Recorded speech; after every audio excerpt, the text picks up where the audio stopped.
Architecte, potière et créatrice de bijoux, Nada Zeine ne cesse de nous éblouir avec ses créations qui allient luxe et minimalisme.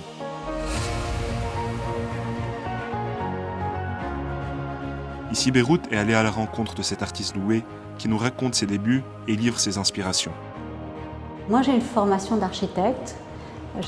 J'ai étudié à l'EUB, j'ai travaillé pendant plusieurs années en archi.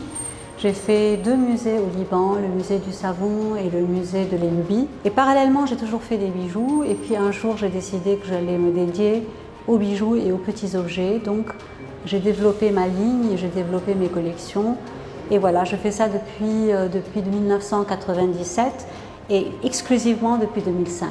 Mes bijoux sont essentiellement inspirés de civilisations anciennes ou alors de la nature, de la faune, de la flore, aussi de bijoux ethniques que je réinvente, que je rends plus contemporains. L'inspiration de base, c'est les cultures gréco-romaines. Beaucoup de mes bijoux sont inspirés de ces cultures-là. Et après, j'aime la nature, donc je passe beaucoup de temps à glaner des graines, des feuilles de pin, des épines de pin, etc.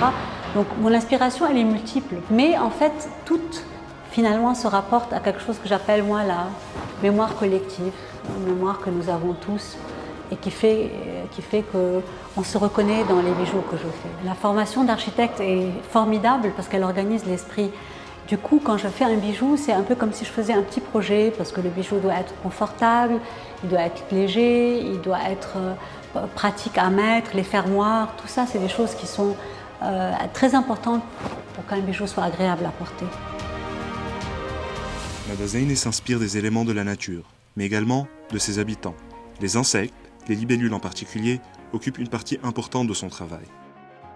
Les libellules, c'est quand même un insecte incroyable. Finalement, les hélicoptères ont été faits grâce à elle, mais elle est en même temps la légèreté et l'équilibre. Donc, j'ai fait des mobiles pour des libellules en équilibre. J'ai fait des libellules lumineuses. La libellule est un insecte qui m'a beaucoup inspirée. Les bijoux sont une coquetterie féminine par excellence. Nada Zeine explique le choix de ces matériaux qui ont un sens qui leur est propre. En fait, les bijoux pour les femmes, c'est vraiment c'est un rêve, c'est-à-dire c'est un désir secret d'avoir des bijoux. Et j'ai toujours été très touchée, en fait, essentiellement par les bijoux des paysannes, les bijoux qui valent 3 fois rien, mais qui expriment quand même cette espèce de désir d'être belle, de se parer, etc. Et donc, c'est pour ça que j'ai choisi d'ailleurs le laiton, qui est un matériau noble mais léger, parce qu'avec ça, je pouvais faire des grandes parures. Pour habiller les femmes, on peut être habillé d'un truc très simple, on porte un grand collier, on est prêt à sortir. Grande patriote et activiste, elle lance un message fort en 2019 lors du soulèvement du 17 octobre. Elle crée une poignée de main liée pour un pays unifié. Quand il y a eu la Saoura, j'ai totalement arrêté de faire des bijoux parce que je sentais que ça n'avait plus aucun sens. Qu'on était rentré dans une nouvelle période du pays où ce n'était plus le paraître qui était important, mais autre chose. Et donc moi j'ai fait ce point que je trouvais bien comme symbole très représentatif de la force que nous pouvons avoir tous ensemble. Hélas, ça ne s'est pas concrétisé, cette force, mais bon, voilà l'histoire de cette main. La Saoura, c'était quand même un moment où on a vu tout d'un coup combien les femmes au Liban étaient puissantes et combien elles avaient une voix et combien elles étaient organisées et combien elles étaient créatives. Donc oui, c'est aussi un hommage à ces femmes. Aujourd'hui, Nada Zeine dévoile une ligne de bijoux inspirée par le travail de Huguette Callan, une personnalité qu'elle chérit du plus profond de son cœur. Huguette Callan est une femme incroyable.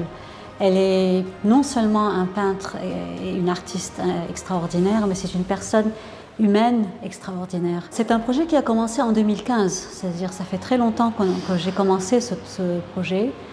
Huguette était encore parmi nous, je lui ai montré les premières pièces, les premières boîtes, les premiers bijoux et comme elle a beaucoup aimé, je me suis permis de continuer. Pour cette exposition qui est finalement un hommage à Huguette Callan, j'ai voulu que tout ce qui est dans cette expo soit inspiré, soit relié à son travail.